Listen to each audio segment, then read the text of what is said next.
Hello friends, I am Tina from study master. आज हम learn करेंगे क्लास 10th एनसीईआरटी बुक के subject science का चैप्टर 8 जीव जनन कैसे करते हैं। तो आइए स्टार्ट करते हैं। जीवों के जनन की क्रिया विधि पर चर्चा करने से पूर्व आइए हम एक मूलभूत प्रश्न करें कि जीव जनन क्यों करते हैं। वास्तव में पोषण, श्वसन तथा उत्सर्जन जैसे आवश्यक जैव प्रक्रमों की तुलना में किसी जीव को जीवित रहने के लिए जनन तो आवश्यक नहीं है। दूसरी ओर जीव को संतति उत्पन्न करने के लिए अत्यधिक ऊर्जा भी व्यय करनी पड़ती है। फिर जीव उस प्रक्रम में अपनी ऊर्जा व्यर्थ क्यों करे जो उसके जीवित रहने के लिए आवश्यक ही नहीं है। तो इस प्रश्न का जो भी उत्तर हो, परंतु यह स्पष्ट है कि हमें विभिन्न जीव इसलिए दृष्टिगोचर होते हैं क्योंकि वे जनन करते हैं। यदि वह जीव एकल होता तथा कोई भी जनन द्वारा अपने सदृश व्यष्टि उत्पन्न नहीं करता तो संभव है कि हमें उनके अस्तित्व का पता भी नहीं चलता। किसी स्पीसीज में पाए जाने वाले जीवों की विशाल संख्या ही हमें उसके अस्तित्व का ज्ञान कराती है। हमें कैसे पता चलता है कि दो व्यष्टि एक ही स्पीसीज के सदस्य हैं? समानतः हम ऐसा इसलिए कहते हैं क्योंकि वे एक समान दिखाई देते हैं। अतः जनन करने वाले जीव संतति का सृजन करते हैं जो बहुत सीमा तक उनके समान दिखते हैं। जनन की क्रिया को समझने से पहले हम यह समझते हैं कि क्या जीव पूर्णतः अपनी प्रतिकृति का सृजन करते हैं। तो विभिन्न जीवों की अभिकल्प आकार एवं आकृति समान होने के कारण ही वे सदृश प्रतीत होते हैं। शरीर का अभिकल्प समान होने के लिए उनका ब्लूप्रिंट भी समान होना चाहिए। अतः अपने आधारभूत स्तर पर जनन जीव के अभिकल्प का ब्लूप्रिंट तैयार करता है। कक्षा 9 में आप पढ़ चुके हैं कि कोशिका के केंद्रक में पाए जाने वाले गुणसूत्रों के डीएनए यानी डीऑक्सीराइबोन्यूक्लिक अम्ल के अणुओं में आनुवंशिक गुणों का संदेश होता है। ठीक है, क्लास 9th में आपने पढ़ा है कि डीएनए में आनुवंशिक गुणों का संदेश होता है। तो जनक से संतति पीढ़ी में जाता है, यानी डीएनए में जो गुणों को संदेश को ट्रांसफ़र करने की गुण होता है तो वो जो है जनक से संतति में यानी एक पीढ़ी से दूसरी पीढ़ी में जाता है। तो कोशिका के केंद्रक के डीएनए में प्रोटीन संश्लेषण हेतु सूचना निहित होती है। इस संदेश के भिन्न होने की अवस्था में बनने वाले प्रोटीन भी भिन्न होंगे और विभिन्न प्रोटीन के कारण अंततः शारीरिक अभिकल्प में भी विविधता होगी।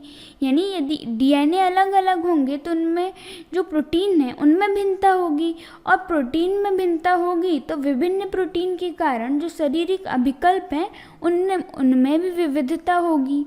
ठीक है, अतः जनन की मूल घटना डीएनए की प्रतिकृति बनाना है ना।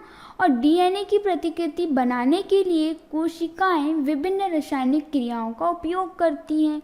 जनन कोशिका में इस प्रकार डीएनए की दो प्रतिकृतियां बनती हैं तथा उनका एक दूसरे से अलग होना आवश्यक है, परंतु डीएनए की एक प्रतिकृति को मूल कोशिका में रखकर दूसरी प्रतिकृति को उससे बाहर निकाल देने से काम नहीं चलेगा, क्योंकि दूसरी प्रतिकृति के पास जैव प्रक्रमों के अनुरक्षण हेतु संगठित कोशिकीय संरचना तो नहीं होगी। इसलिए डीएनए की प्रतिकृति बनने के साथ साथ दूसरी कोशिकीय संरचनाओं का सृजन भी होता रहता है। इसके बाद डीएनए की प्रतिकृतियां विलग हो जाती हैं। परिणामतः एक कोशिका विभाजित होकर दो कोशिकाएं बनाती हैं, है ना। अब यह दोनों कोशिकाएं यद्यपि एक समान है, परंतु क्या वे पूर्ण रूपेण समरूप हैं? इस प्रश्न का उत्तर इस बात पर निर्भर करता है कि प्रतिकृति की प्रक्रियाएं कितनी यथार्थता से संपादित होती है। कोई भी जैव रासायनिक प्रक्रिया पूर्ण रूपेण विश्वसनीय नहीं होती, अतः यह अपेक्षित है कि डीएनए प्रतिकृति की प्रक्रिया में कुछ विभिन्नता आएगी। परिणामतः क्या होता है, बनने वाली डीएनए प्रतिकृतियां एक समान तो होंगी, परंतु मौलिक डीएनए का जो समरूप होगा वो नहीं होगा, है ना। हो सकता है कि कुछ विभिन्नताएं इतनी उग्र हों कि डीएनए की नई प्रतिकृति अपने कोशिकीय संगठन के साथ समायोजित नहीं हो पाए, है ना।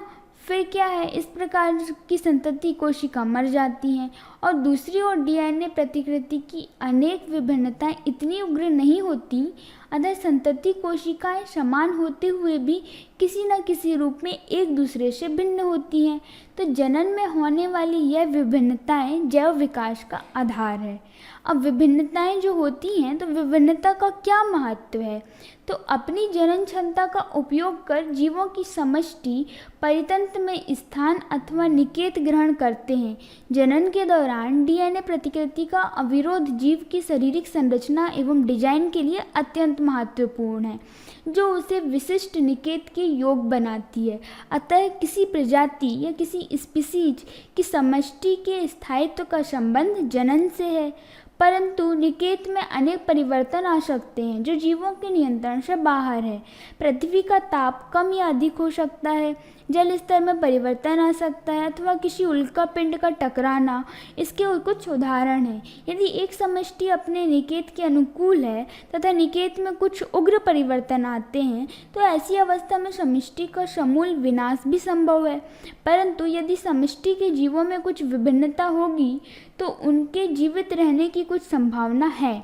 अतः यदि शीतोष्ण जल में पाए जाने वाले जीवाणुओं की कोई समष्टि है तथा वैश्विक उष्मीकरण के कारण जल का ताप बढ़ जाता है, तो अधिकतर जीवाणु व्यष्टि पर मर जाएंगे, परंतु उष्ण प्रतिरोधी क्षमता वाले कुछ परिवर्त ही जीवित रहते हैं तथा वृद्धि करेंगे। अतः विभिन्नताएं स्पीसीज की उत्तरजीविता बनाए रखने में उपयोगी है। इस प्रकार से विभिन्नता का भी अपना महत्व है। क्या महत्व है?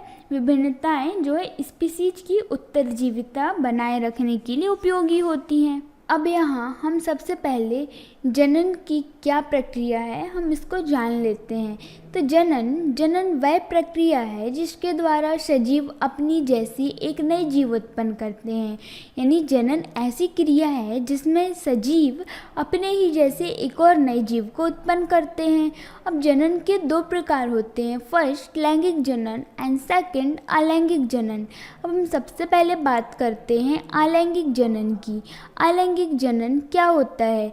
जब एकल जीव एक नई जीव का उत्पन्न करता है, ठीक है। जब एकल जीव बिना युग्म का निर्माण किए एक नए जीव को उत्पन्न करते हैं तो उसे अलैंगिक जनन कहते हैं। जैसे अमीबा और प्लाज्मोडियम, अमीबा एंड प्लाज्मोडियम में अलैंगिक जनन होता है। अब यहाँ अलैंगिक जनन की कुछ विधियाँ भी हैं। इसमें फर्स्ट है विखंडन। विखंडन भी 2 टाइप्स से होता है, द्विखंडन एंड बहुखंडन। सेकंड खंडन। थर्ड है पुनरुद्भवन या इसी को पुनर्जनन बोलते हैं। फोर्थ मुकुलन एंड फिफ्थ कायिक प्रवर्धन एंड सिक्स्थ है अलैंगिक जनन का टाइप बीजाणु समासंग। अब हम यहाँ पे एक एक करके सबके बारे में बात करेंगे। सबसे पहले हम देखेंगे विखंडन क्या होता है। तो एक कोशिका 2 या 2 से अधिक कोशिकाओं में विभाजित हो जाती है तो उसे विखंडन कहते हैं। विखंडन में एक कोशिका 2 या 2 से अधिक कोशिकाओं में विभाजित होती है ना, इस क्रिया को विखंडन कहते हैं। और विखंडन भी 2 टाइप से होते हैं। फर्स्ट है द्विखंडन। द्विखंडन में क्या होता है? जब एक कोशिका 2 बराबर भागों या 2 कोशिकाओं में विभक्त हो जाते हैं तो उसे द्विखंडन कहते हैं। द्विखंडन में कोई एक कोशिका 2 बराबर भागों में बंटती है या 2 कोशिकाओं में विभक्त होती है। जैसे हम अमीबा की बात करें तो अमीबा में क्या होता है? अमीबा में द्विखंडन होता है। इसमें एक अमीबा सबसे पहले वो अपने केंद्रक को विभक्त करता है और वो 2 केंद्रक बनाता है। फिर दोनों केंद्रक अलग अलग 2 कोशिकाओं का निर्माण करते हैं, एक समान 2 कोशिकाएं बनाते हैं। इस तरह से अमीबा में अलैंगिक जनन द्विखंडन होता है, ठीक है। इसके बाद आता है बहुखंडन। तो जब एक कोशिका लगातार अनेक कोशिकाओं में विभक्त हो जाता है तो उसे बहुखंडन कहते हैं। बहुखंडन में क्या होता है? इसमें कोई एक कोशिका होती है जो लगातार अनेक कोशिकाओं में बढ़ते जाती है, इस तरह से बहुखंडन होता है। इसमें एग्जाम्पल है प्लाज्मोडियम का। प्लाज्मोडियम में एक कोशिका कई कोशिकाओं में बढ़ती है, यानी प्लाज्मोडियम में बहुखंडन होता है। अब बात करेंगे खंडन की। तो खंडन क्या होता है? जब सरल संरचना वाले बहुकोशिकीय जीव विकसित होकर छोटे छोटे टुकड़ों में खंडित हो जाता है और ये टुकड़े वृद्धि करके नए जीव में विकसित हो जाते हैं, तो इस प्रक्रिया को खंडन कहते हैं। खंडन का एग्जाम्पल है स्पायरोगायरा, है ना। स्पायरोगायरा में क्या होता है? सामान्यतः विकसित होकर छोटे छोटे टुकड़ों में खंडित हो जाते हैं। जो स्पायरोगायरा होते हैं वो छोटे छोटे टुकड़ों में खंडित हो जाते हैं और यह टुकड़े अथवा खंड वृद्धि करके नए जीव में विकसित हो जाते हैं, है ना। इस तरह से स्पायरोगायरा में खंडन होता है। तो खंडन क्या है? इसमें सरल संरचना वाले जो बहुकोशिकीय जीव होते हैं वो विकसित होकर छोटे छोटे टुकड़ों में खंडित होते हैं और फिर प्रत्येक टुकड़े वृद्धि करके नए जीव में विकसित हो जाते हैं। इस प्रक्रिया को ही खंडन कहते हैं। इसके बाद नेक्स्ट है पुनरुद्भवन। पुनरुद्भवन इसे ही पुनर्जनन कहा जाता है। पुनरुद्भवन क्या होता है? जब पूर्ण रूपेण विभेदित जीव अपने कायिक भाग द्वारा टूटकर एक नए जीव निर्माण करता है तो उसे पुनरुद्भवन या पुनर्जनन कहते हैं। एग्जाम्पल में है हाइड्रा एंड प्लेनेरिया, यानी जो पूर्ण रूपेण विभेदित जीव होते हैं अपने कायिक भाग से नए जीव के निर्माण की क्षमता रखते हैं। अर्थात यदि किसी कारणवश जीव छत विक्षत हो जाता है ना, अथवा कुछ टुकड़ों में टूट जाता है, तो इसके अनेक टुकड़े वृद्धि करके नए जीव में विकसित हो जाते हैं। उदाहरणतः हम हाइड्रा को ले लें या प्लेनेरिया को, तो हाइड्रा या प्लेनेरिया जैसे सरल प्राणियों को यदि कई टुकड़ों में काट दिया जाए तो प्रत्येक टुकड़ा विकसित होकर पूर्ण जीव का निर्माण कर देता है। यह पुनरुद्भवन कहलाता है ना। और जो पुनरुद्भवन है वह विशिष्ट कोशिकाओं के द्वारा संपादित होता है। इन कोशिकाओं के क्रम प्रसरण से अनेक कोशिकाएं बन जाती हैं। कोशिकाओं के इस समूह से परिवर्तन के दौरान विभिन्न प्रकार की कोशिकाएं एवं ऊतक बनते हैं। यह परिवर्तन बहुत व्यवस्थित रूप एवं क्रम से होता है जिसे परिवर्धन कहते हैं, परंतु पुनरुद्भवन जनन के समान नहीं है। इसका कोई मुख्य कारण यह है कि प्रत्येक जीव के किसी भी भाग को काटकर सामान्यतः नया जीव उत्पन्न नहीं होता है। ठीक है। मुकुलन। मुकुलन में क्या होता है? मुकुल या बड द्वारा नए जीव का बनना मुकुलन कहा जाता है। ठीक है। एग्जाम्पल में हाइड्रा एंड ईस्ट। और जो बड बनते हैं या मुकुल बनते हैं वो क्या होते हैं? तो जीव के शरीर पर एक उभार उत्पन्न होता है जिसे मुकुल कहते हैं, है ना। जैसे हाइड्रा जैसे कुछ प्राणी पुनर्जनन की क्षमता वाली कोशिकाओं का उपयोग मुकुलन के लिए करते हैं। हाइड्रा में कोशिकाओं के नियमित विभाजन के कारण एक स्थान पर उभार विकसित हो जाता है और यह उभार क्या कहलाता है? मुकुल, है ना। उभार या मुकुल। तो ये उभार या मुकुल वृद्धि करता हुआ नन्हे जीव में बदल जाता है तथा पूर्ण विकसित होकर जनक से अलग होकर स्वतंत्र जीव बन जाता है। इस तरह से हाइड्रा में मुकुलन होता है। इसके बाद नेक्स्ट है कायिक प्रवर्धन। तो बहुत से पौधे जिनमें कुछ भाग जैसे जड़, तना तथा पत्तियां उपयुक्त परिस्थितियों में विकसित होकर नया पौधा उत्पन्न करते हैं, इसे कायिक प्रवर्धन कहते हैं। जैसे बायोफिल्म, है ना। बायोफिल्म की पत्तियों में क्या होता है कि कोर पर कुछ कलिकाएं विकसित होकर मृदा में गिर जाती हैं तथा नए पौधे में विकसित हो जाती हैं। जो बायोफिल्म होता है उसकी पत्तियों की कोर में कलिकाएं बन जाती हैं और वे कलिकाएं विकसित होकर मृदा में गिर जाती हैं और मृदा में गिरने से इन कलिकाओं से नए पौधे बन जाते हैं। इस प्रकार से बायोफिल्म में कायिक प्रवर्धन होता है। ऐसे बहुत से पौधे हैं जिनमें कुछ भाग जैसे जड़, तना तथा पत्तियां उपयुक्त परिस्थितियों में विकसित होकर नया पौधा उत्पन्न करते हैं। अधिकतर जंतुओं के विपरीत एकल पौधे इस क्षमता का उपयोग जनन की विधि के रूप में करते हैं, है ना। जो एकल पौधे होते हैं वे इस क्षमता का प्रयोग जनन के लिए करते हैं। पर्तन, कलम अथवा रोपण जैसी कायिक प्रवर्धन की तकनीक का उपयोग कृषि में भी किया जाता है। गन्ना, गुलाब अथवा अंगूर इसके कुछ उदाहरण हैं। कायिक प्रवर्धन द्वारा उगाए गए पौधों में बीज द्वारा उगाए गए पौधों की अपेक्षा पुष्प एवं फल कम समय में लगने लगते हैं। यह पद्धति केला, संतरा, गुलाब एवं चमेली जैसे उन पौधों को उगाने के लिए उपयोगी है जो बीज उत्पन्न करने की क्षमता खो चुके हैं। कायिक प्रवर्धन का दूसरा लाभ यह भी है कि इस प्रकार उत्पन्न सभी पौधे आनुवांशिक रूप से जनक पौधे के समान होते हैं। ठीक है, इसके बाद नेक्स्ट आता है बीजाणु समासंघन। तो बीजाणु समासंघन क्या होता है? कुछ जीवों के तत्वों के शरीर पर बीजाणुधानी बनती है, जिसमें बीजाणु गोल संरचनाएं होती हैं जो एक मोटी भित्ति से रक्षित होती है, और जैसे कि अनुकूल परिस्थिति आती है तो अनुकूल परिस्थिति मिलने पर ये बीजाणु वृद्धि करने लगते हैं। ठीक है, जो सरल बहुकोशिक जीव होते हैं उनमें विशिष्ट जनन संरचनाएं पाई जाती हैं ना, जैसे कि ब्रेड पर धागे के समान कुछ संरचनाएं विकसित हो जाती हैं, है ना। यह राइजोपस का कवक जाल होता है। ये जनन के भाग नहीं है, परंतु ऊर्ध्व तंतुओं पर सूक्ष्म गुच्छ यानी जो गोल संरचनाएं होती हैं वे जनन में भाग लेती हैं। ये गुच्छ बीजाणुधानी है ना, इनको बीजाणुधानी कहते हैं, जिनमें विशेष कोशिकाएं अथवा बीजाणु पाए जाते हैं, और ये बीजाणु वृद्धि करके राइजोपस के नए जीव उत्पन्न करते हैं। बीजाणु के चारों ओर एक मोटी भित्ति होती है जो प्रतिकूल परिस्थितियों में उसकी रक्षा करती है। नम सतह के संपर्क में आने पर वह वृद्धि करने लगते हैं। ठीक है, अब तक जनन की जिन विधियों की हमने चर्चा की उन सभी में नई पीढ़ी का सृजन केवल एकल जीव द्वारा होता है, यानी ये सब क्या है? अलैंगिक जनन के विधियां हैं। ठीक है, अब हम बात करेंगे लैंगिक जनन या सेक्सुअल रिप्रोडक्शन की। तो हम जनन की उस विधि से भी परिचित हैं जिसमें नई संतति उत्पन्न करने हेतु दो व्यष्टि एकल जीवों की भागीदारी होती है। न तो एकल बैल संतति यानी बछड़ा पैदा कर सकता और न ही एकल मुर्गी से नए चूजे उत्पन्न हो सकते। ऐसे जीवों में नवीन संतति उत्पन्न करने हेतु नर एवं मादा दोनों लिंगों की आवश्यकता होती है। इस लैंगिक जनन की सार्थकता क्या है? क्या अलैंगिक जनन की कुछ सीमाएं हैं जिनकी चर्चा हम पहले ऊपर कर चुके हैं? ठीक है, अब हम लैंगिक जनन को जानते हैं। तो दो एकल जीव यानी एक नर एवं एक मादा, है ना, तो दो एकल जीव एक नर एवं एक मादा मिलकर नया जीव उत्पन्न करते हैं, उसे लैंगिक जनन कहते हैं।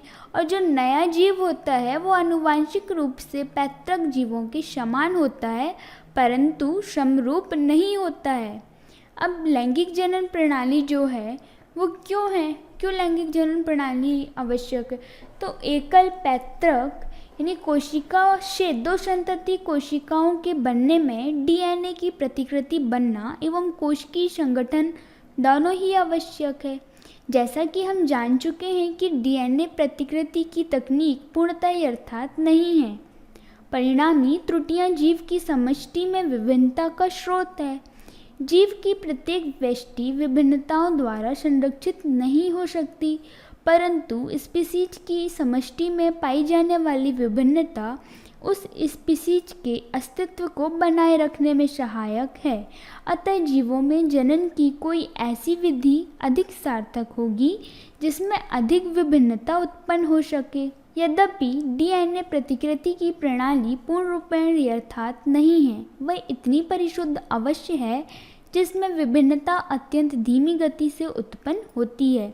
यदि डीएनए प्रतिकृति की क्रियाविधि कम परिशुद्ध होती तो बनने वाली डीएनए प्रतिकृतियां कोशिकीय संरचना के साथ सामंजस्य नहीं रख पाती, परिणामतः कोशिका की मृत्यु हो जाती। अतः परिवर्त उत्पन्न करने के प्रक्रम को किस प्रकार गति दी जा सकती है? प्रत्येक डीएनए प्रतिकृति में नई विभिन्नता के साथ साथ पूर्व पीढ़ियों की विभिन्नताएं भी संग्रहित होती रहती है। अतः समष्टि के दो जीवों में संग्रहित विभिन्नताओं के पैटर्न भी काफ़ी भिन्न होंगे, क्योंकि यह सभी विभिन्नताएं जीवित व्यष्टि में पाई जा रही हैं। अतः यह सुनिश्चित ही है कि यह विभिन्नताएं हानिकारक नहीं हैं। दो अथवा अधिक एकल जीवों की विभिन्नताओं के संयोजन से विभिन्नताओं के नए संयोजन उत्पन्न होंगे, क्योंकि इस प्रक्रम में दो विभिन्न जीव भाग लेते हैं। अतः प्रत्येक संयोजन अपने आप में अनोखा होगा।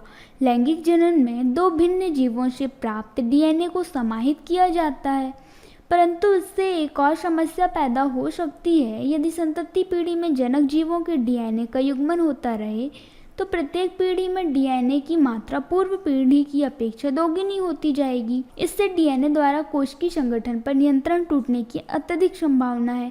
इस समस्या के समाधान के लिए हम कितने तरीके सोच सकते हैं? हम पहले ही जान चुके हैं कि जैसे जैसे जीवों की जटिलता बढ़ती जाती है वैसे वैसे ऊतकों की विशिष्टता बढ़ती जाती है। उपरोक्त समस्या का समाधान जीवों ने इस प्रकार खोजा जिसमें विशिष्ट अंगों में कुछ विशेष प्रकार की कोशिकाओं की परत होती है, जिनमें जीव की कायिक कोशिकाओं की अपेक्षा गुणसूत्रों की संख्या आधी होती है तथा डीएनए की मात्रा भी आधी होती है। यह कोशिका विभाजन की प्रक्रिया जिसे अर्धसूत्री विभाजन कहते हैं, ठीक है ना, के द्वारा प्राप्त किया जाता है। अतः दो भिन्न जीवों की यह युग्मक कोशिकाएं लैंगिक जनन में युग्मन द्वारा युग्मनज यानी जायगोट बनाती हैं। तो संतति में गुणसूत्रों की संख्या एवं डीएनए की मात्रा पुनर्स्थापित हो जाती है। अब यदि युग्मनज यानी जायगोट वृद्धि एवं परिवर्धन द्वारा नए जीव में विकसित होता है तो इसमें ऊर्जा का भंडार भी पर्याप्त होना चाहिए। अति सरल संरचना वाले जीवों में प्राय दो जनन कोशिकाओं की आकृति एवं आकार में विशेष अंतर नहीं होता अथवा वे समाकृति भी हो सकते हैं, परंतु जैसे ही शारीरिक डिजाइन अधिक जटिल होता है जनन कोशिकाएं भी विशिष्ट हो जाती हैं। एक जनन कोशिका अपेक्षाकृत बड़ी होती है एवं उसमें भोजन का पर्याप्त भंडार भी होता है, जबकि दूसरी अपेक्षाकृत छोटी एवं अधिक गतिशील होती है।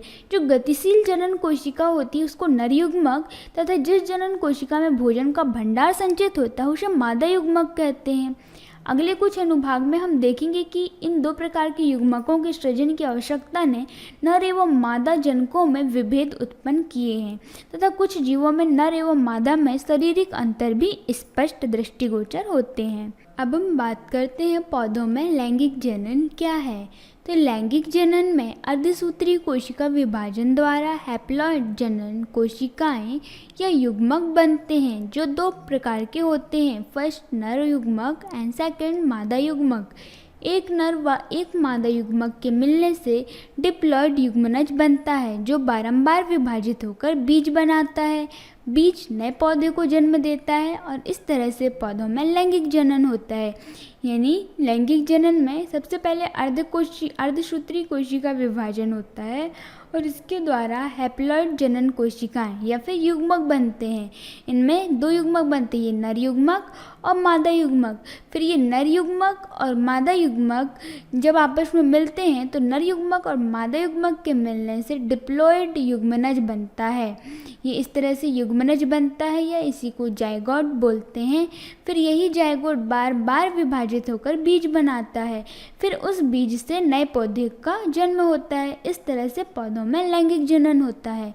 अब हम इस आधार पर पौधों में लैंगिक जनन के कुछ प्रकार होते हैं उसका अध्ययन करते हैं। तो इसमें फर्स्ट है युग्मक का निर्माण या फॉर्मेशन ऑफ गैमीट्स, सेकंड है परागण, थर्ड है निषेचन एंड फोर्थ है बीज व फलों का निर्माण।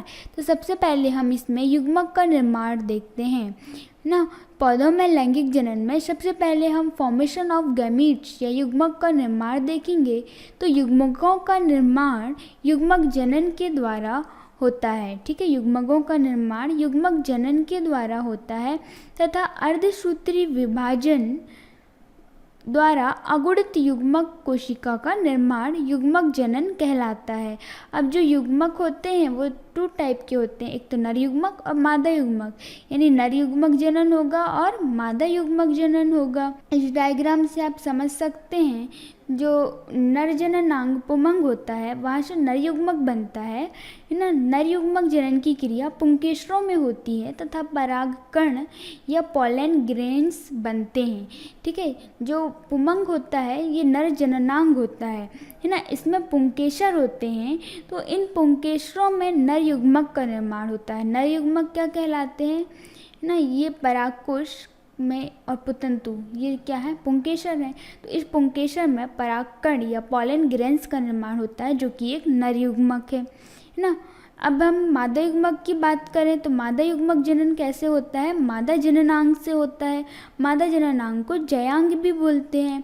तो मादा युग्मक जनन की क्रिया स्त्री केसर में होती है ना, स्त्री केसर के बीजांडों में होती है और अंड का निर्माण होता है। स्त्री केसर के बीजांड में मादा युग्मक जनन की क्रिया होती है और उससे अंड का निर्माण होता है। तो इस प्रकार से मादा जनन अंग में मादा युग्मक अंड का निर्माण होता है, जयांग में, और नर जनन अंग यानी पुंबंग में नर युग्मक परागकण का निर्माण होता है।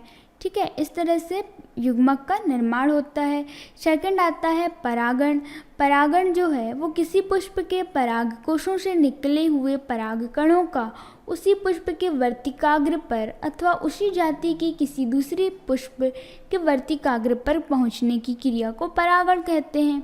अब आपको पता है परागकण क्या होते हैं, हमने अभी पढ़ा कि परागकण नर युग्मक होते हैं।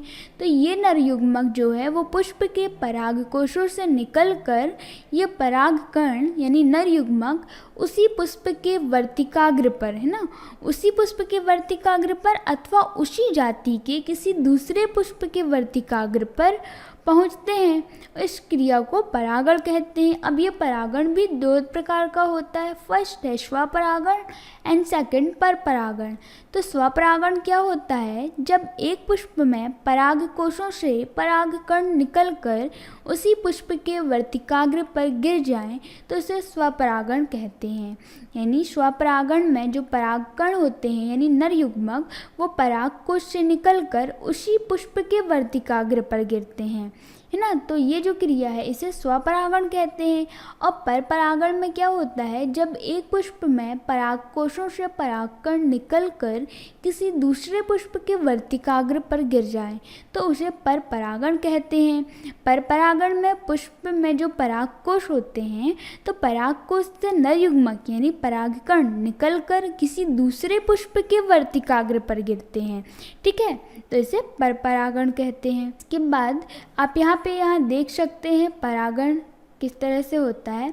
ये वर्तिकाग्र है ना, और ये नर युग्मक है। नर युग्मक यानी परागकण, और ये परागनली है ना, और ये अंडाशय है एंड ये मादा युग्मक है। मादा युग्मक यानी अंड या बीजांड, है ना। तो वर्तिकाग्र पर परागकणों का अंकुरण हो रहा है। यहाँ पे ये जो वर्तिकाग्र है यहाँ पे परागकण आते हैं और उसका अंकुरण होता है। इस तरह से परागण की प्रोसेस होती है। इसके बाद नेक्स्ट आता है निषेचन। तो निषेचन क्या होता है, पौधे में नर युग्मक हमने जाना कि परागकण को नर युग्मक कहते हैं और अंड कोशिका को मादा युग्मक कहते हैं। तो जब पौधों में नर युग्मक यानी परागकण और मादा युग्मक यानी अंड कोशिका का संयोजन होता है तो इसे निषेचन कहते हैं। निषेचन की प्रक्रिया सर्वप्रथम परागकण परागण की क्रिया द्वारा पुष्प की वर्तिकाग्र तक पहुंचते हैं। निषेचन की प्रक्रिया में क्या होता है, सर्वप्रथम जो परागकण होते हैं यानी नर युग्मक वो परागण की क्रिया के द्वारा पुष्प के वर्तिकाग्र में पहुंचते हैं। हमने अभी देखा कि परागण क्या होता है, परागकणों का परागकोशों से निकलकर उसी पुष्प के वर्तिकाग्र में या किसी दूसरे पुष्प के वर्तिकाग्र में जाने की क्रिया को परागण कहते हैं। तो जो निषेचन की प्रक्रिया होती है, निषेचन की प्रोसेस में सबसे पहले यहाँ पे परागण होता है। यानी सर्वप्रथम जो परागकण होते हैं वो परागण की क्रिया के द्वारा पुष्प के वर्तिकाग्र में पहुँचते हैं। देन क्या होता है, जब ये वर्तिकाग्र पर अंकुरित होते हैं, है ना, हमने अभी यहाँ देखा कि ये वर्तिकाग्र है, वर्तिकाग्र में ये जो परागकण है, परागकण जब ये अंकुरित होते हैं तो क्या होता है, जब ये परागकण अंकुरित होते हैं वर्तिकाग्र में तो ये एक नली का निर्माण करते हैं, है ना, एक नली का निर्माण करते हैं जिसको परागनली कहते हैं। ये जो परागकण हैं ये वर्तिकाग्र में आते हैं परागण की क्रिया के द्वारा और अंकुरित हो जाते हैं और अंकुरित होकर ये एक नली का निर्माण कर लिए, है ना। इस नली को ही क्या बोला जाता है, परागनली। फिर ये परागनली वर्तिकाग्र से होते हुए सीधे अंडाशय तक जाती है। आप यहाँ देख रहे हैं ये परागकण अंकुरित होकर परागनली का निर्माण किया और ये परागनली कहाँ जाती है, सीधे अंड कोशिका तक जाती है ना, यानी मादा युग्मक तक जाती है। परागनली वर्तिका से होते हुए सीधे अंडाशय तक जाती है। फिर निषेचन की प्रक्रिया में क्या होता है, जो परागकण हैं वो परागनली से होते हुए अंडाशय में पहुंचते हैं। इस प्रकार नर युग्मक या मादा युग्मक का संयोजन होता है। अब परागकण जो है वो परागनली से होते हुए अंडाशय में पहुंच गए, यानी नर युग्मक का मादा युग्मक से संयोजन हो गया। इस प्रकार से निषेचन की क्रिया होती है और निषेचन की क्रिया द्वारा एक द्विगुणित युग्मनज बनता है जो कोशिका विभाजन द्वारा भ्रूण का निर्माण करता है।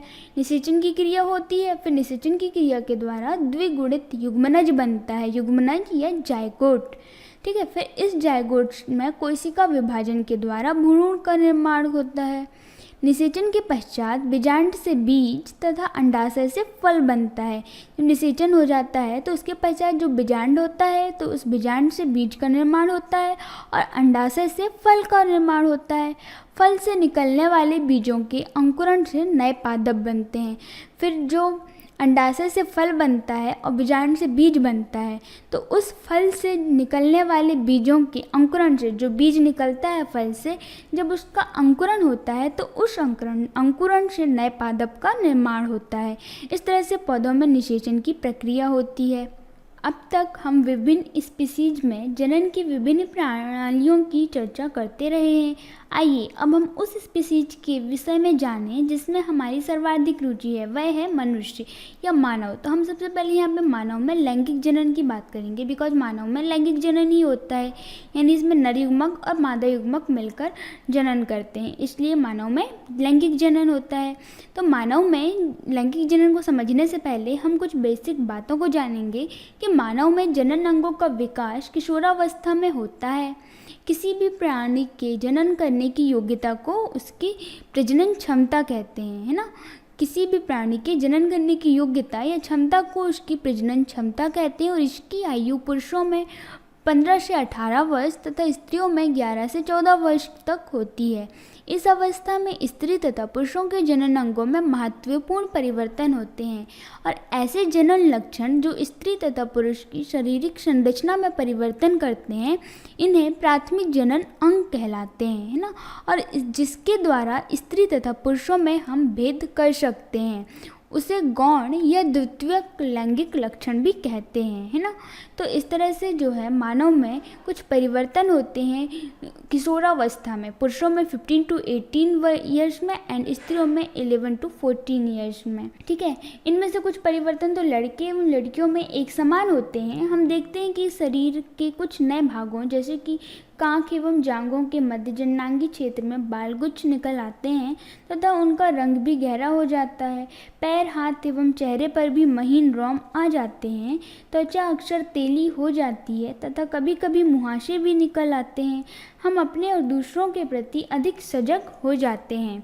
दूसरी ओर कुछ ऐसे परिवर्तन हैं जो लड़कों एवं लड़कियों में भिन्न होते हैं।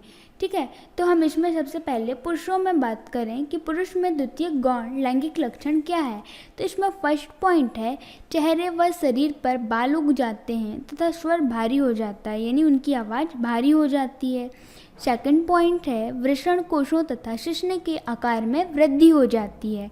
ठीक है, जो वृषण कोश एवं शिश्न होते हैं उनके आकार में वृद्धि हो जाती है। थर्ड पॉइंट है, शुक्र जनन नलिकाओं में शुक्राणुओं का निर्माण शुरू हो जाता है। जो शुक्र जनन नलिकाएं होती हैं नर जनन तंत्र में, उनमें शुक्राणुओं का निर्माण होता है। शुक्राणु क्या है, नर युग्मक है, तो उन शुक्राणुओं का निर्माण स्टार्ट हो जाता है।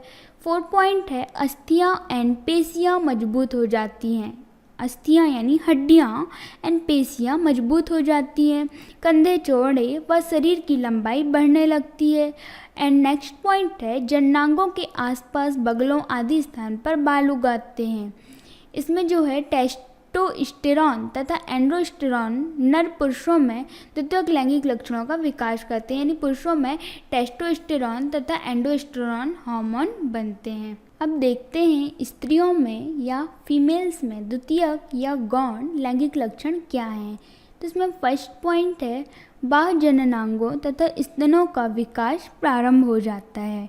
ठीक है, सेकंड पॉइंट है, अंडोत्सर्ग तथा मासिक धर्म प्रारंभ हो जाता है। थर्ड पॉइंट है, श्रोणी मेखला तथा नितंब चौड़े हो जाते हैं एंड स्वर मधुर व तीव्र हो जाता है। नेक्स्ट पॉइंट है जननांगों के आसपास तथा बगलों पर बाल उग जाते हैं। इसमें जो है मादा में पीयूष ग्रंथि द्वारा स्रावित प्रोजेस्टेरॉन एंड एस्ट्रोजन हार्मोन्स होते हैं। जो स्त्री होती हैं फीमेल्स में यानी मादा सेक्स हार्मोन, इनमें प्रोजेस्टेरॉन एंड एस्ट्रोजन होता है जो कि पीयूष ग्रंथि से स्रावित होता है। अब इस आयु में शरीर में लैंगिक परिपक्वता क्यों परिलक्षित होती है? तो हम बहुकोशिकीय जीवों में विशिष्ट कार्यों के संपादन हेतु विशिष्ट प्रकार की कोशिकाओं की आवश्यकता की बात हम कर चुके हैं।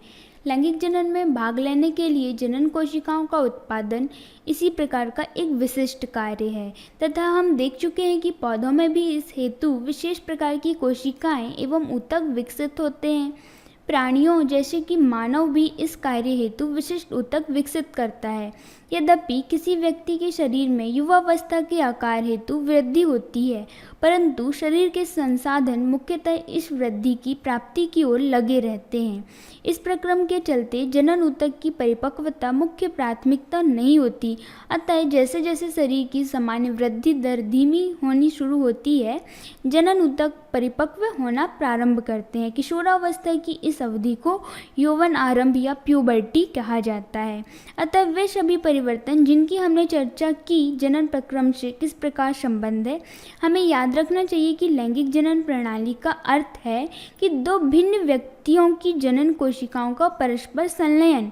यह जनन कोशिकाओं के बाह्यमोचन द्वारा हो सकता है जैसे कि पुष्पीय पौधों में होता है, अथवा दो जीवों के परस्पर संबंध द्वारा जनन कोशिकाओं के आंतरिक स्थानांतरण द्वारा भी हो सकता है जैसे कि अनेक प्राणियों में होता है। यदि जंतुओं को संगम के इस प्रकार में भाग लेना हो तो यह आवश्यक है कि दूसरे जीव उनकी लैंगिक परिपक्वता की पहचान कर सकें।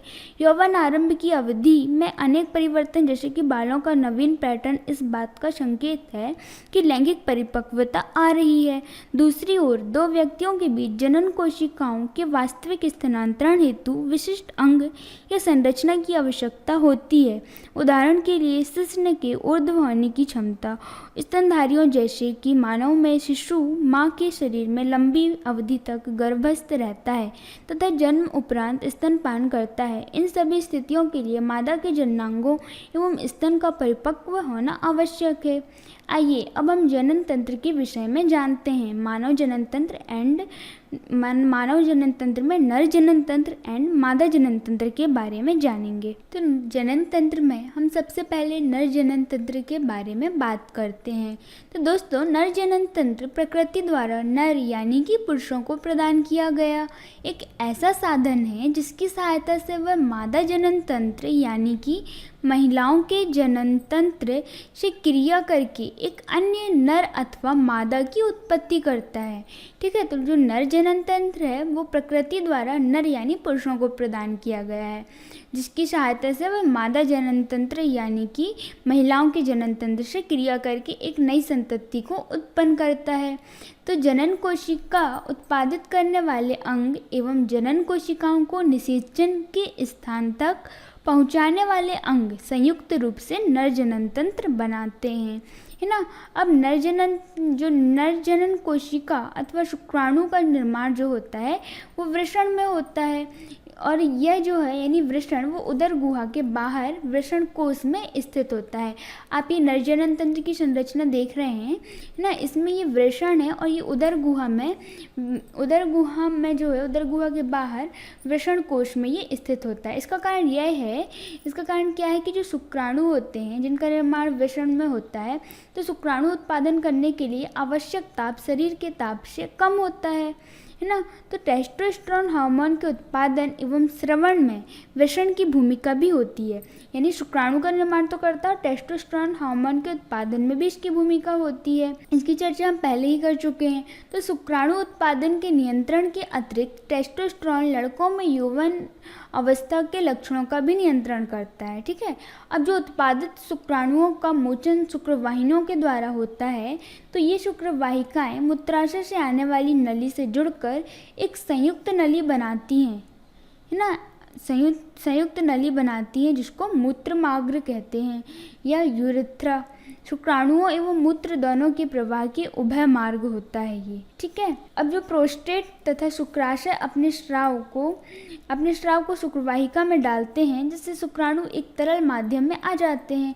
इसके कारण इनका स्थानांतरण क्या होता है, सरलता से होता है। साथ ही यह स्राव जो है वो उन्हें पोषण भी प्रदान करता है, किनको, शुक्राणु को। तो शुक्राणु एक प्रकार की सूक्ष्म संरचनाएं होती है जिसमें मुख्यतः अनुवांशिक पदार्थ होते हैं। जो शुक्राणु होती है वो एक सूक्ष्म संरचना होती है, उनमें अनुवांशिक पदार्थ होता है तथा ये एक लंबी पूंछ की तरह होता है जो कि उन्हें मादा जनन कोशिका की ओर तैरने में सहायता करते हैं, ठीक है। तो शुक्राणु का निर्माण कहाँ होता है, वृषण में होता है। हम इसको नर जनन तंत्र को एक बार फिर से समझेंगे। तो नर जनन तंत्र के प्रत्येक भाग को देखेंगे। इसमें सबसे पहले ये जो होता है वृषण, है ना, ये जो गोलाकार दिख रहा है इसको वृषण बोलते हैं। और जो वृषण होता है ना, ये वृषण कोश के अंदर होता है। इसमें जो है दोनों वृषण बंद रहते हैं वृषण कोश में, ठीक है।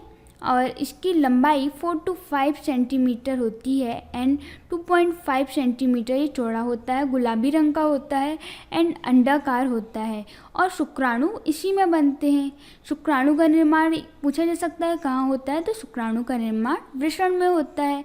वृषण जो है टेस्टोस्टेरोन नामक हार्मोन को स्रावित करने में भी सहायता करते हैं। नहीं, इसमें शुक्राणु तो बनते हैं, साथ ही टेस्टोस्टेरोन नामक हार्मोन को भी स्रावित करता है। तो ये रहा वृषण एंड ये वृषण कोश।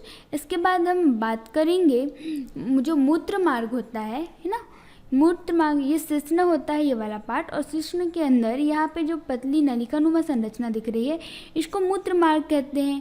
मूत्र मार्ग शुक्राणु तथा मूत्र दोनों का मार्ग होता है, यानी ये मूत्र मार्ग तो है लेकिन शुक्राणु का भी मार्ग होता है, ठीक है। तो शुक्राणु तथा मूत्र दोनों का मार्ग होता है मूत्र मार्ग। ये जो दिख रहा है ये प्रोस्टेट ग्रंथि होती है, ठीक है। और ये जो दिख रहा है ये शुक्राशय होता है एंड यहाँ पे जो छल्लेनुमा दिख रहा है इसको मूत्राशय बोलते हैं, जिसमें से मूत्र नलिका किडनी की ओर जाती है, ठीक है। जो मूत्र नलिका है किडनी से जुड़ी हुई होती है एंड ये होती है शुक्रवाहिनी, ठीक है। ये शुक्रवाहिनियाँ होती हैं। इस तरह से ये मानव नर जनन तंत्र की संरचना है।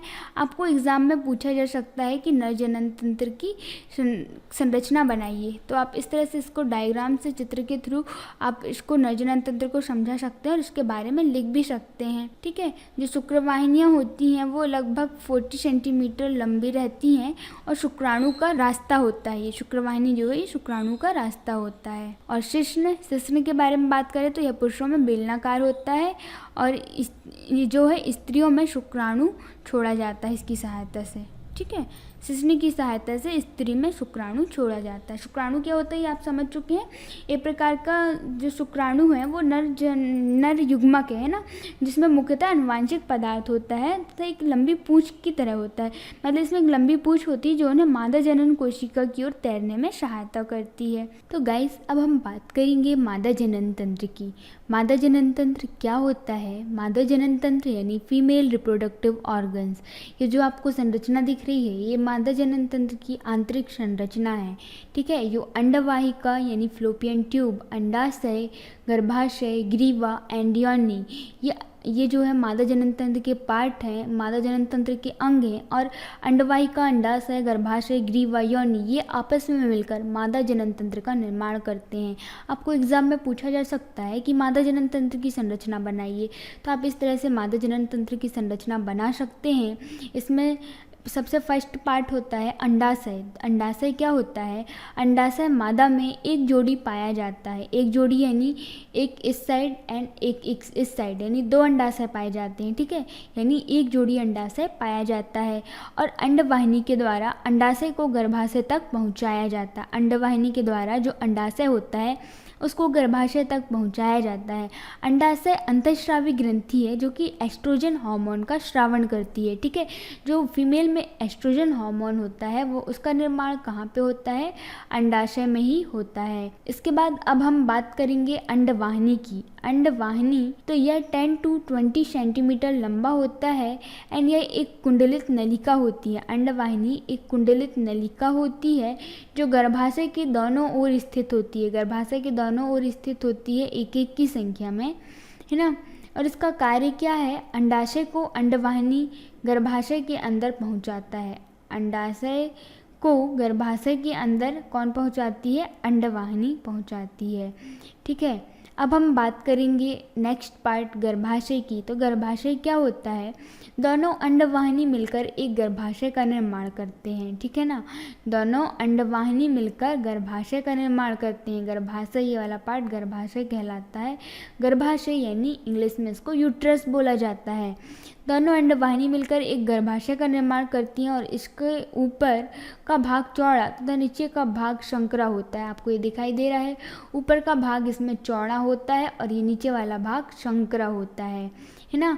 अब इसके कार्य क्या होते हैं, गर्भाशय के कार्य, तो इसका फर्स्ट है, गर्भाशय में भ्रूण का विकास होता है। ठीक है ना, ये जो गर्भाशय है, जो भ्रूण बनता है निषेचन के बाद, उसका विकास गर्भाशय में ही होता है। सेकंड है, इससे अपशिष्ट पदार्थ को शिशु से बाहर निकाल दिया जाता है। जो शिशु यानी भ्रूण का निर्माण गर्भाशय में होता है, तो भ्रूण कोई भी अपशिष्ट पदार्थ छोड़ता है, उसको गर्भाशय के द्वारा शरीर से बाहर निकाल दिया जाता है। नेक्स्ट पार्ट आता है ग्रीवा। ग्रीवा, इसको इंग्लिश में सर्विक्स कहा जाता है। सर्विक्स क्या है, ये शिशु जनन में मदद करता है। जब शिशु का जन्म होता है तो ये ग्रीवा यानी सर्विक्स ओपन हो जाता है और ये शिशु जन्म में मदद करता है, जनन के समय मदद करता है। ठीक है, इसके बाद नेक्स्ट पार्ट आता है योनि। तो योनि यह 8 से 10 सेंटीमीटर लंबी नली होती है। ठीक है ना, योनि एक नली होती है जो कि 8 to 10 सेंटीमीटर लंबी होती है और मादा में ये मैथुन अंग होता है। मादा में ये मैथुन अंग होता है, मतलब योनि में ही मैथुन होता है। योनि एक अम्लीय माध्यम है। ठीक है ना, योनि अम्लीय होती है बिकॉज यहाँ पे एब्सिसिक अम्ल पाया जाता है। तो ये पूरी संरचना जो हमने देखा, ये मादा जनन तंत्र की है। और जो मादा जनन तंत्र है, मादा जनन कोशिकाओं अथवा अंड कोशिका का निर्माण यही होता है। कहाँ पे होता है, अंडाशय में। हमने पहले भी देखा कि जो ओवरी होती है, अंडाशय, इसको इंग्लिश में ओवरी कहा जाता है, इसमें ही अंड का निर्माण होता है। अंड क्या है, अंड कोशिका, ये मादा जनन कोशिका है, इसका निर्माण अंडाशय में होता है। और ये कुछ हार्मोन भी उत्पादित करते हैं, जैसे हमने देखा कि एस्ट्रोजन हार्मोन यहीं से स्रावित होता है। ठीक है, तो ये कुछ हार्मोन भी स्रावित करते हैं। एक और बात यहाँ पे आप याद रखिएगा गाइस, कि लड़की के जन्म के समय ही अंडाशय में हजारों अपरिपक्व अंड होते हैं, है ना, जो कि यौवन आरंभ में इनमें से कुछ परिपक्व होने लगते हैं। 2 में से 1 अंडाशय द्वारा प्रत्येक माह एक अंड परिपक्व होता है, यानी प्रत्येक माह एक अंड बनता है, या तो इस अंडाशय से बने या इस अंडाशय से बने, मतलब प्रत्येक माह दोनों में से किसी एक अंडाशय के द्वारा एक अंड परिपक्व होता है। महीन अंडवाहिका अथवा फैलोपियन ट्यूब द्वारा यह अंड कोशिका गर्भाशय तक ले जाए जाते हैं। ठीक है, जो फैलोपियन ट्यूब होती है अंडवाहिका, उसके द्वारा ही यहाँ पे अंडाशय में जो अंड बन रहा है या अंड कोशिका बन रहा है, वो इस फैलोपियन ट्यूब के द्वारा यानी अंडवाहिका के द्वारा ही गर्भाशय तक ले जाया जाता है। यहाँ पे अंड बनता है, अंड कोशिका, और ये फैलोपियन ट्यूब के द्वारा यहाँ गर्भाशय में लाया जाता है। दोनों अंडवाहिकाएं संयुक्त होकर एक लचीली थैलेनुमा संरचना का निर्माण करती है, जिसे गर्भाशय कहते हैं। हमने पहले देखा कि ये दोनों फैलोपियन ट्यूब यानी अंडवाहिका, ये मिलकर ही एक थैलीनुमा संरचना का निर्माण करती है ना। इसको ही गर्भाशय कहते हैं, जो कि ऊपर की ओर चौड़ा और नीचे की ओर संकरा होता है। और ये जो गर्भाशय है, ये ग्रीवा के द्वारा यानी सर्विक्स के द्वारा योनि में खुलता है। ठीक है, अब मैथुन के समय शुक्राणु योनि मार्ग में स्थापित होते हैं। जब मैथुन की क्रिया होती है योनि में, तो शुक्राणु योनि मार्ग में आते हैं, जहाँ से ऊपर की ओर यात्रा करके यानी योनि से ऊपर की ओर यात्रा करके वे अंडवाहिका तक पहुँच जाते हैं। यहाँ पे ऊपर की ओर यात्रा करके ये अंडवाहिका दिख रही है, फैलोपियन ट्यूब, यहाँ तक पहुँच जाते हैं जहाँ अंड कोशिका से मिल सकते हैं। हमने देखा कि अंड कोशिका का निर्माण अंडाशय में होता है और वो अंडाशय से फैलोपियन ट्यूब में चले जाते हैं। और इधर से जब मैथुन की क्रिया होती है, तो वहाँ पे शुक्राणु वो योनि मार्ग से वो भी आकर फैलोपियन ट्यूब में स्थापित होता है ना। फिर यहाँ पे निषेचन की क्रिया होती है। निषेचित अंडा विभाजित होकर फिर कोशिकाओं की गेंद जैसी संरचना या भ्रूण बनाता है। हमने देखा कि ये जो फ्लोपियन ट्यूब है, यहाँ पे निषेचन की क्रिया कंप्लीट होती है। कैसे? यहाँ पे अंडाशय से जब अंड बनता है तो अंड कोशिका फेलोपियन ट्यूब में आ जाती है, और जब योनि में मैथुन की क्रिया होती है तो योनि मार्ग के द्वारा जो शुक्राणु है वो भी अंडवाहिका में आता है। फिर यहाँ पे दोनों आपस में मिलके निषेचन करते हैं। ठीक है, तो अब इस निषेचन से निषेचित अंडा जो होता है वो विभाजित होकर कोशिकाओं की गेंद बनाता है। यहाँ पे आके वो गर्भाशय में आ जाएगा, उसको ही भ्रूण कहते हैं। भ्रूण गर्भाशय में स्थापित हो जाता है, जहाँ यह लगातार विभाजित होकर वृद्धि करता है। ठीक है, गर्भाशय में भ्रूण आ जाता है, फिर वो लगातार विभाजित होकर, यानी कोशिकाओं का विभाजन होता है और वो वृद्धि करते रहता है तथा अंगों का विकास भी करता है। हम पहले ही पढ़ चुके हैं कि माँ का शरीर गर्भधारण एवं उसके विकास के लिए विशेष रूप से अनुकूलित होता है। अतः गर्भाशय प्रत्येक माँ भ्रूण को ग्रहण करने एवं उसके पोषण हेतु तैयारी करता है। बिकॉज हमने देखा था कि जो मादा शरीर है, महिलाओं का शरीर, वो गर्भधारण के लिए अनुकूल होता है। तो जो गर्भाशय होता है वो प्रत्येक माँ क्या करता है, भ्रूण को ग्रहण करने के लिए उसके पोषण हेतु तैयारी करता है। क्या तैयारी करता है? यह अपनी आंतरिक परत को मोटी बनाता है। मतलब जो गर्भाशय की आंतरिक परत है वो प्रत्येक माह मोटी होती है। वो किस लिए होती है? ताकि जो भ्रूण बनता है उसको पोषण मिल सके, है ना। उसको पोषण देने हेतु, है ना, वो क्या प्रत्येक माह तैयारी करता है गर्भाशय। वो बात अलग है कि निषेचन की क्रिया होती है या नहीं होती, भ्रूण का निर्माण होता है या नहीं होता। यदि भ्रूण का निर्माण नहीं होता तो फिर जो मोटी परत बन रही है वो बाहर निकल जाती है ब्लड के साथ। लेकिन जब भ्रूण का विकास होता है या भ्रूण का निर्माण होता है तो ये आंतरिक परत मोटी हो जाती है तथा भ्रूण के पोषण हेतु, मतलब जो भ्रूण है उसको पोषण प्रदान करती है। भ्रूण के पोषण हेतु रुधिर का प्रवाह बढ़ जाता है। अब भ्रूण को माँ के रुधिर से ही पोषण मिलता है। इसके लिए एक विशेष संरचना होती है। भ्रूण को पोषण देने के लिए माँ के रुधिर से ही पोषण मिलेगा, तो उसको रुधिर देने के लिए एक विशेष संरचना होती है भ्रूण में, जो कि भ्रूण को माँ से जोड़ता है। उसको बोला जाता है प्लेसेंटा। प्लेसेंटा एक तस्तरी नुमा संरचना है जो गर्भाशय की भित्ति में धंसी होती है। इसमें भ्रूण की ओर के ऊतक में प्रवर्ध होते हैं। माँ की ऊतकों में रक्त स्थान होते हैं जो प्रवर्ध को आच्छादित करते हैं। यह माँ से भ्रूण को ग्लूकोज, मतलब माँ से भ्रूण को क्या क्या मिलता है? ग्लूकोज, ऑक्सीजन एवं अन्य पदार्थों का स्थानांतरण करता है।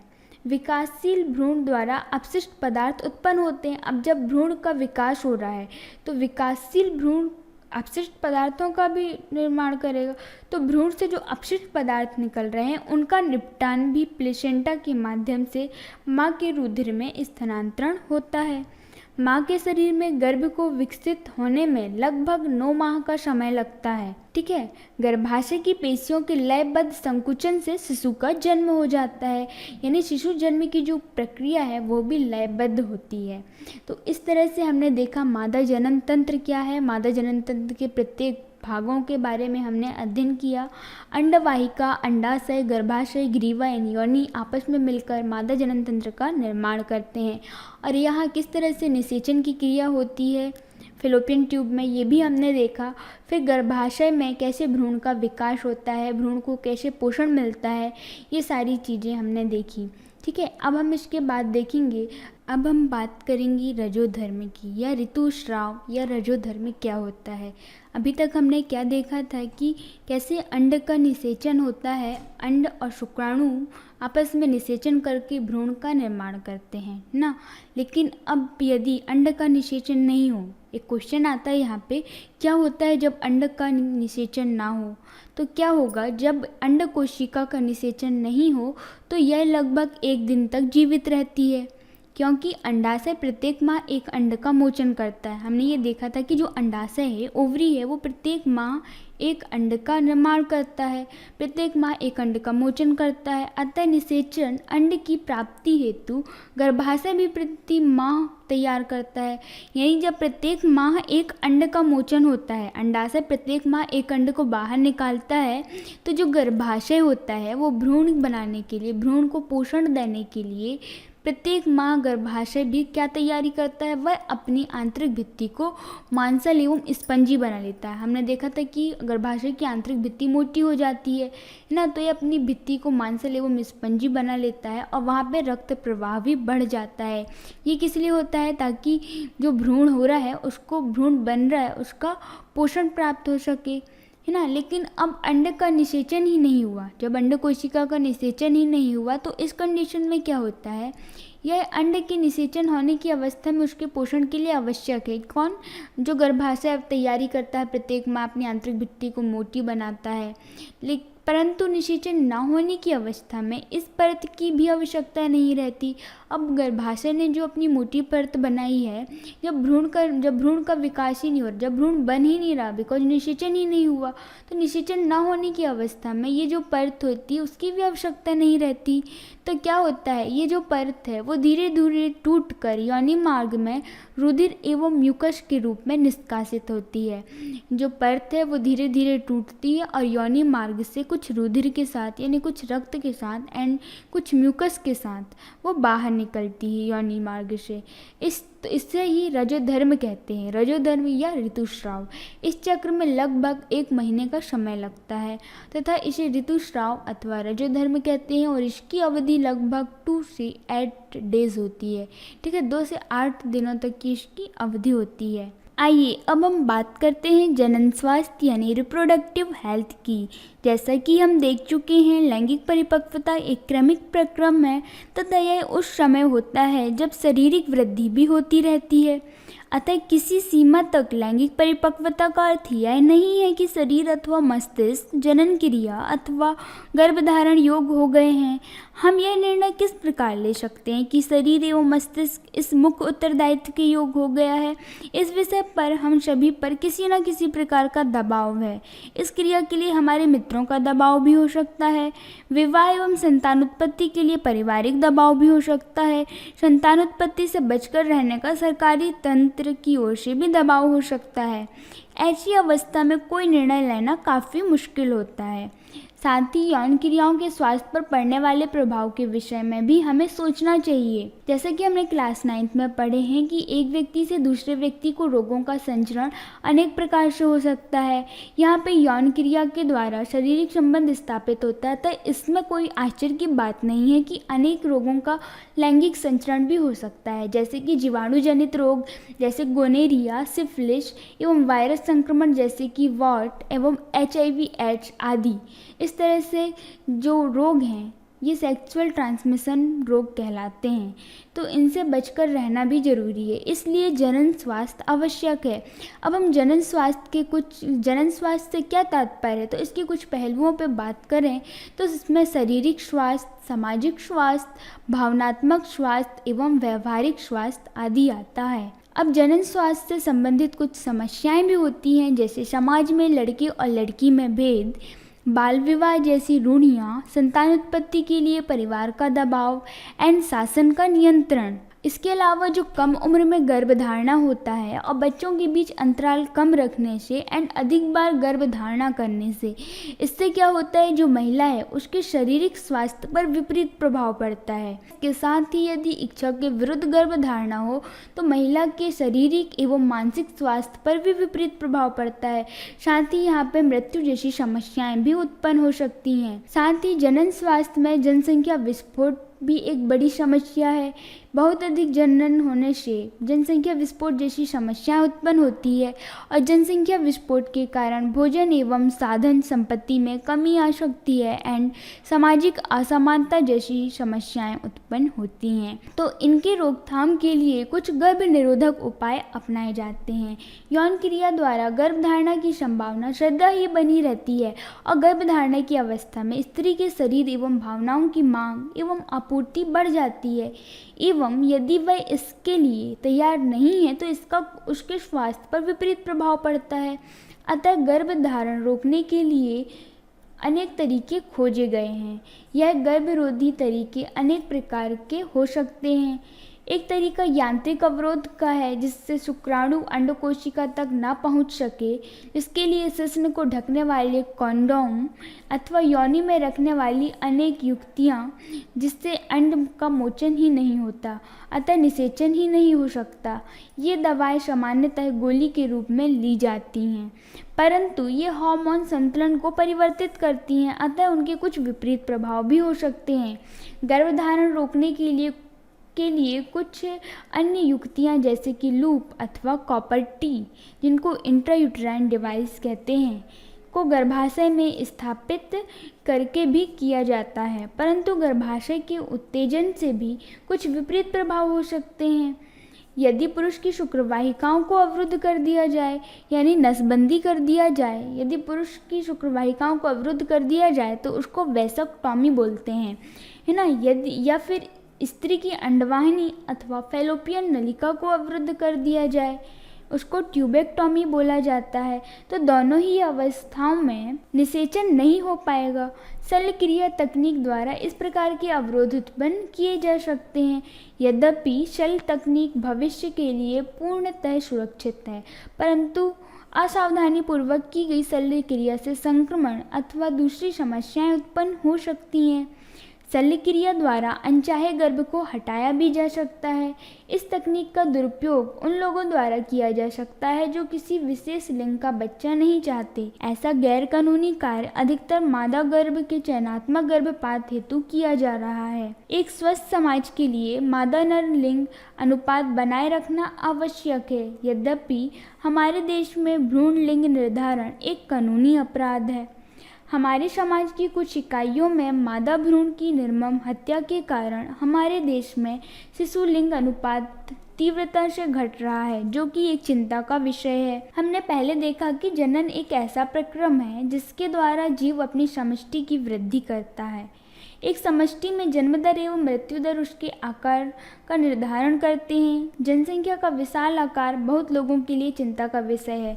इसका मुख्य कारण यह है कि बढ़ती हुई जनसंख्या के कारण प्रत्येक व्यक्ति के जीवन स्तर में सुधार लाना दुष्कर कार्य है। यदि सामाजिक असमानता हमारे समाज के निम्न जीवन स्तर के लिए उत्तरदायी है, तो जनसंख्या के आकार का महत्व इसके लिए अपेक्षाकृत कम हो जाता है। यदि हम अपने आसपास देखें तो क्या आप जीवन के निम्न स्तर के लिए उत्तरदायी सबसे महत्वपूर्ण कारण की पहचान कर सकते हैं? यही कारण है कि जनसंख्या विस्फोट को रोकने के लिए एवं अन्य सामाजिक समस्याएं जो उत्पन्न हो रही हैं, उनको रोकने के लिए कुछ गर्भ निरोधक उपाय बनाए गए हैं।